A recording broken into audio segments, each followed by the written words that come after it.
Le centre pastoral Monseigneur Nicolas Okio de Nati Tengu a servi de cadre à un atelier de formation au profit de 24 professionnels des médias, partenaires de l'organisation non gouvernementale EDUCO. Pendant 48 heures, ces journalistes de la presse écrite, de radio, télévision et presse en ligne ont été édifiés sur le projet de protection de l'enfant à travers la communication via les médias et le plaidoyer.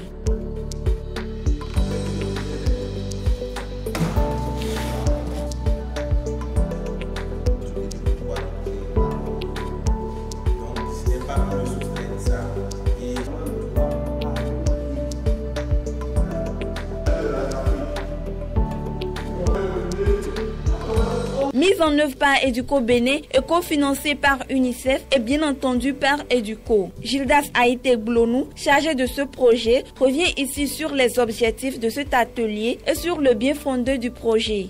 Il s'agira pour nous d'outiller les journalistes, les acteurs des médias, les animateurs sur les questions de protection de l'enfant parce qu'on se dit chacun compte pour la nation.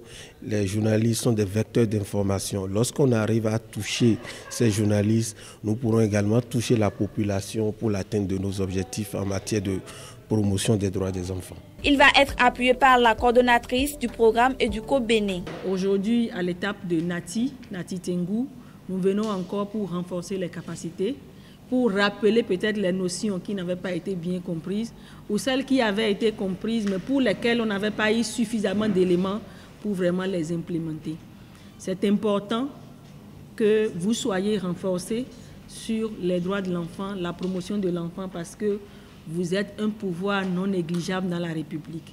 Quand un mot de travers sort dans la presse, on peut avoir des conséquences insoupçonnées.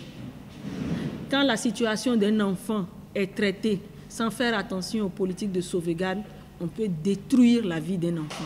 Et c'est très important, en tant que premier acteur de communication et de relais d'information, que vous ayez les mots justes, que vous ayez la bonne attitude et que vous associez cela à votre savoir-faire en termes de communication pour accompagner EDUCO et toutes les autres organisations avec lesquelles vous travaillez pour qu'on puisse promouvoir ensemble les droits de l'enfant dans notre pays.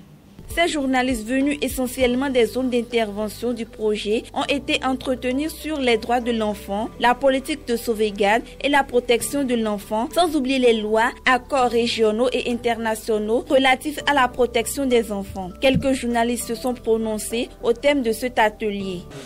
Plus que jamais, nous sommes engagés, une fois de retour dans nos organes respectifs, à réaliser des productions de bonne facture sur la protection des droits de l'enfant et aussi à prendre une part active aux côtés des acteurs de la protection de l'enfant dans nos différentes communautés afin que les droits de l'enfant puissent être un pari gagné dans nos différents milieux.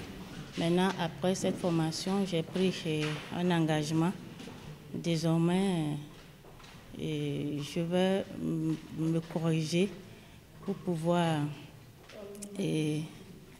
intégrer dans la vision d'EDUCO, c'est-à-dire protéger désormais les enfants au lieu de les voir souffrir et de ne rien faire. Ce genre d'occasion se multiplie pour que, en tant qu'hommes des médias, nous puissions avoir les armes nécessaires pour pouvoir couvrir les questions liées aux enfants, parce que les enfants, c'est le futur. Tout ce qu'on fait aujourd'hui, en ce qui concerne les enfants, c'est pour pouvoir préparer un meilleur avenir pour le monde. Aujourd'hui, je sais vraiment que partout où je passe, je vois un enfant dans une situation donnée, peu confortable. Je dois chercher à protéger l'enfant et je sais qui il faut contacter au moment opportun quand je suis face à ce genre de situations. Les professionnels des médias se sont engagés à accompagner EDUCO Bénin pour la protection de l'enfant. Notons que cette formation fait suite à celle organisée à Parakou il y a quelques mois.